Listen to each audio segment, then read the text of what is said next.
जंगल में लोमड़ियाँ भी होती हैं, गीदड़ भी होते हैं, सियार भी होते हैं। इन्हें कभी हाथियों पर आक्रमण करते देखा है? हाथी पर क्यों नहीं आक्रमण करते? जैसे जैसे उम्र बढ़ती जाती है, आप वृद्ध होते जाते हो, वैसे वैसे आपको बीमारियां लगनी शुरू हो जाती हैं। ये बीमारी को कैसे पता चलता है किस पर आक्रमण करना है? आप जितने हृष्ट पुष्ट हो, बीमारियां उतनी कम लगती हैं। बीमारी को पता कैसे चलता है किस पे आक्रमण करना है? जो भी कमजोर मिलता है उस पर बीमारी आक्रमण कर देती है। आक्रमण किस पर हो रहा है? सदा आक्रमण किस पर होता है? जो कमजोर होता है। हाथियों पर गीदड़ भपकियां नहीं चलती। तो अगर बार बार आके ये बोलो कि मुझे ये वायरस, ये बैक्टीरिया, ये कीटाणु या ये गीदड़ और ये सियार आक्रांत करे रहता है और मुझ पर तो निरंतर आक्रमण ही होते रहते हैं, तो उससे सिद्ध क्या होता है? तुम हाथी हो या खरगोश, क्या सिद्ध होता है? हाथी होने का मजा ये है कि आपको लड़ना ही नहीं पड़ता सियार, लोमड़ी और गीदड़ से। हमने नहीं देखा कि रगड़बग्घे कूद रहे हो हाथी पे और हाथी उनको भगा रहा हो। हाथी पर तो शेर भी आक्रमण नहीं करेगा। हाथी को कोई बहादुरी दिखानी ही नहीं पड़ती, उस पर आक्रमण होते ही नहीं। यही मजा है हाथी होने का। बाजार में निकलो और बेचने वाले खड़े होते हैं, वो अच्छे से जानते हैं किस पर आक्रमण करना है।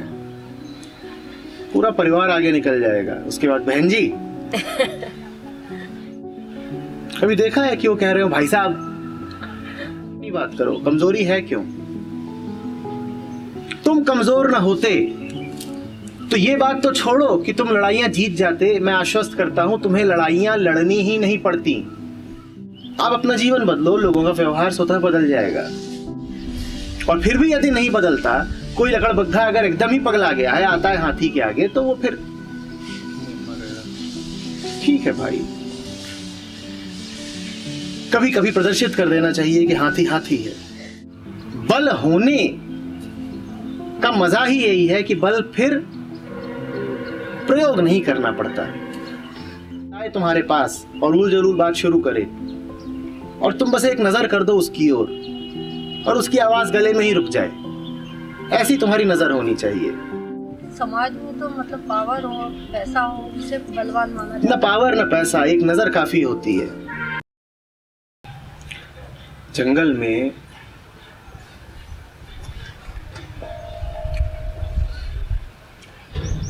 लोमड़ियां भी होती हैं, गीदड़ भी होते हैं, सियार भी होते हैं।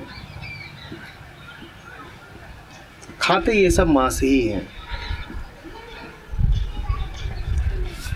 इन्हें कभी हाथियों पर आक्रमण करते देखा है? कभी देखा है? मांस तो हाथी के पास बहुत सारा है। हाथी पर क्यों नहीं आक्रमण करते? हाँ, भरोसा नहीं हो, मार पाएंगे, पकड़ी नहीं पाएंगे, करी नहीं पाएंगे।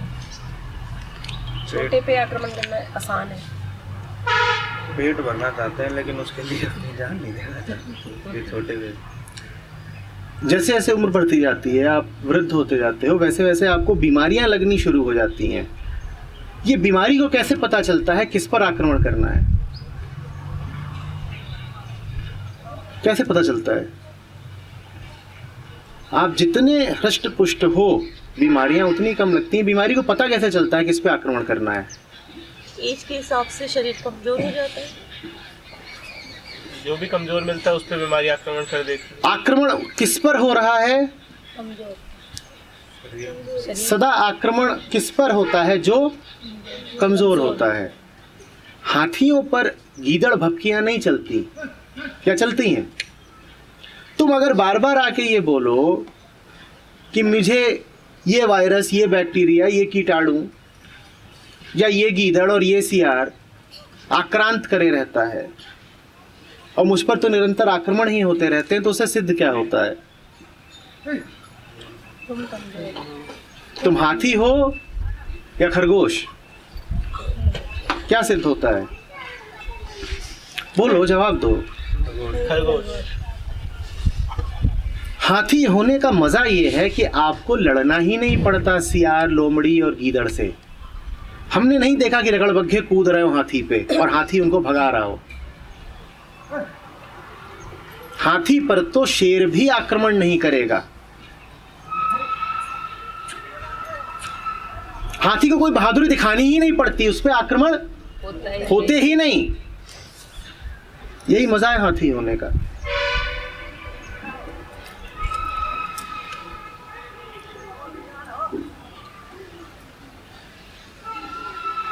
सामने वाला भी देख के बात करता है, उसे भी पता है कौन फंस जाएगा, उसी से बात करता है। बाजार में निकलो और बेचने वाले खड़े होते हैं, वो अच्छे से जानते हैं किस पर आक्रमण करना है। पूरा परिवार आगे निकल जाएगा। उसके बाद बहन जी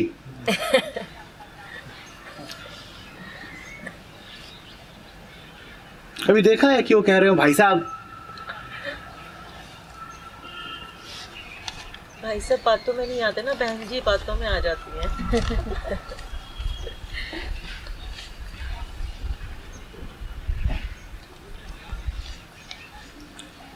ये शिकायत करने से पहले कि दूसरे हावी होने की चेष्टा करते हैं, मुझे ये बताओ कि उनको ये लगा कैसे कि वो हावी हो सकते हैं।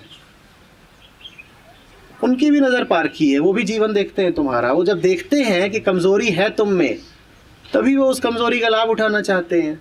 उनकी बात करो ही मत, अपनी बात करो। कमजोरी है क्यों?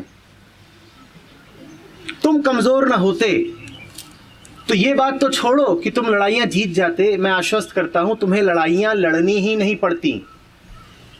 वो आते ही नहीं तुम्हें चुनौती देने। रगड़बग्घे को जान गंवानी है, हाथी से लड़ने आएगा।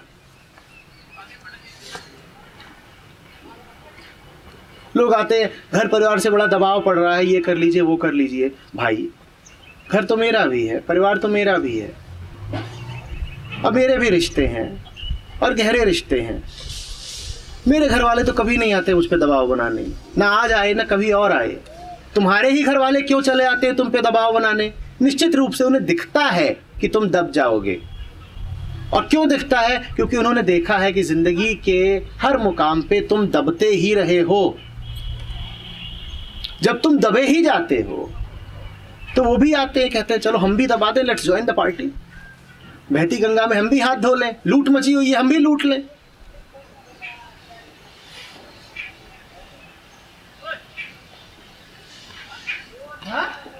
जो लुटने को तैयार ही हो उसे कोई क्यों न लूटे। जो दबने को तैयार ही हो उसे क्यों न दबाया जाए।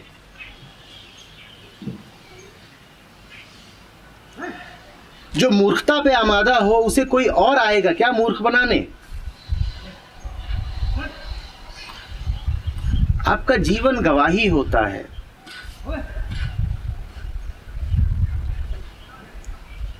बातचीत से, तर्क से सिद्ध नहीं करना पड़ता। आपका जीवन बता देता है कि आपके साथ क्या व्यवहार उचित है।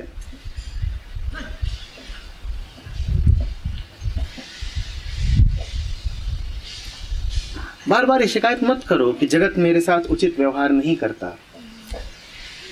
आपको वही व्यवहार मिल रहा है आप जिसके अधिकारी हो।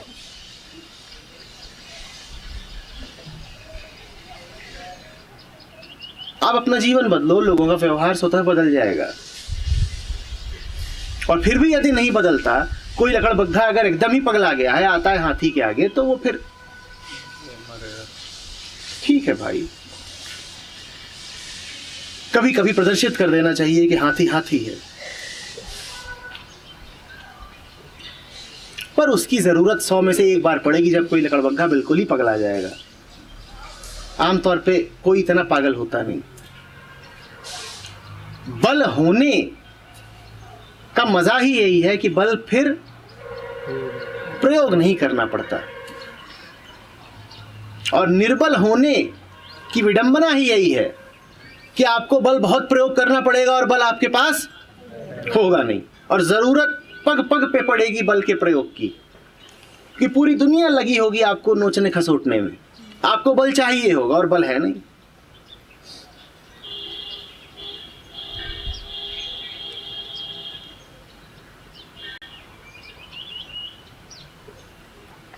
जीवन अपना ऐसा रखो कि तुम्हारे चेहरे से तेज फूटे, वाणी तुम्हारी ऐसी हो कि व्यर्थ बातचीत बहुत देर तक चल ही ना पाए। कोई आए तुम्हारे पास और उल जरूर बात शुरू करे और तुम बस एक नज़र कर दो उसकी ओर और उसकी आवाज़ गले में ही रुक जाए। ऐसी तुम्हारी नज़र होनी चाहिए। तुम्हारा अगर चेहरा ही ऐसा है कि वो अपमान को आमंत्रित कर रहा है तो लोग आके अपमानित करेंगे ही ना। लेकिन समाज में तो मतलब पावर हो, पैसा हो, उसे बलवान माना ना जाता है। पावर ना पैसा, एक नज़र काफ़ी होती है और वो नज़र आप ओढ़ नहीं सकते, उस नज़र का आप अभिनय नहीं कर सकते। वो नज़र आत्मा से निकलती है। जीवन जब सही दिया होता है तब आँख में वो बात आती है कि फिर कोई बदतमीजी नहीं कर सकता आपके साथ। हमारी आँख में वो बात नहीं।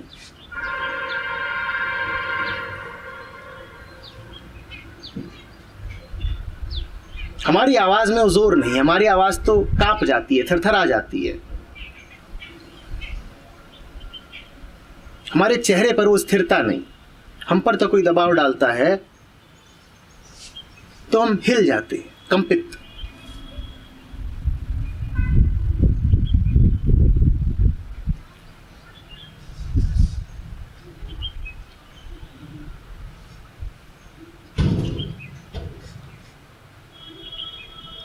ऐसे ही एक किसी कैंप में मैंने कहा था कि या तो एक के सामने सर झुका लो या हजारों के गुलाम रहना। तुम अगर पाते हो अपने जीवन में कि हजारों तुम पे राज करते हैं, जिसको देखो वही तत्पर हो जाता है तुम्हें गुलाम बनाने को, तो समझ लो कि तुम्हारे जीवन में समर्पण की बड़ी कमी है।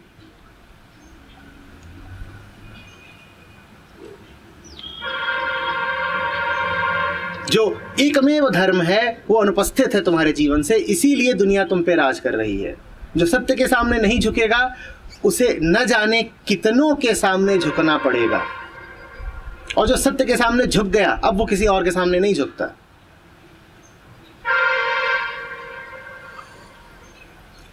जिसने एक जगह सर झुका दिया उसका सर अब और कहीं नहीं झुकेगा। तुम्हारे सर को यदि बार बार झुकना पड़ता है तो जान लो कि जहां झुकना चाहिए था वहां नहीं झुका है।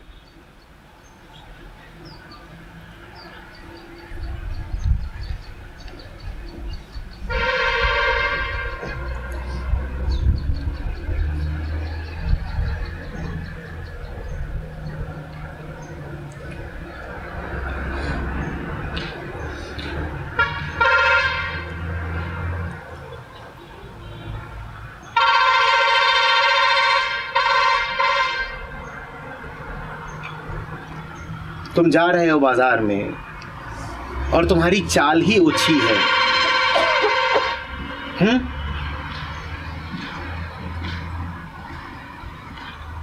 और फिर कोई आके कह देता चल चलती है क्या।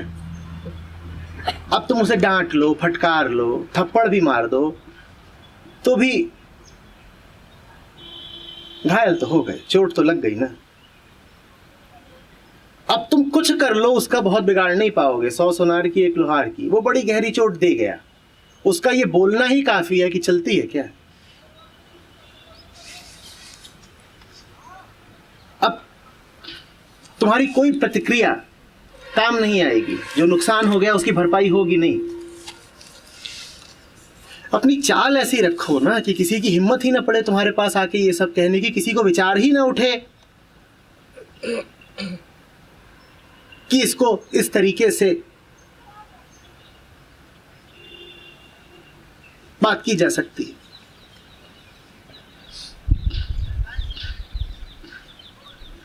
अपने जीवन को देखो और देखो कि किन तरीकों से तुम सबको लगातार ये प्रसारित कर रही हो कि मैं उपलब्ध हूं, मैं उपलब्ध हूं गुलामी के लिए। तुम्हारे जीवन में होगा बहुत कुछ जिसके द्वारा तुम लगातार ये संदेश दे रही हो कि तुम पर राज किया जा सकता है। अपने जीवन से वो सब काट दो, तुम्हें दूसरों की शिकायत करने की जरूरत नहीं पड़ेगी।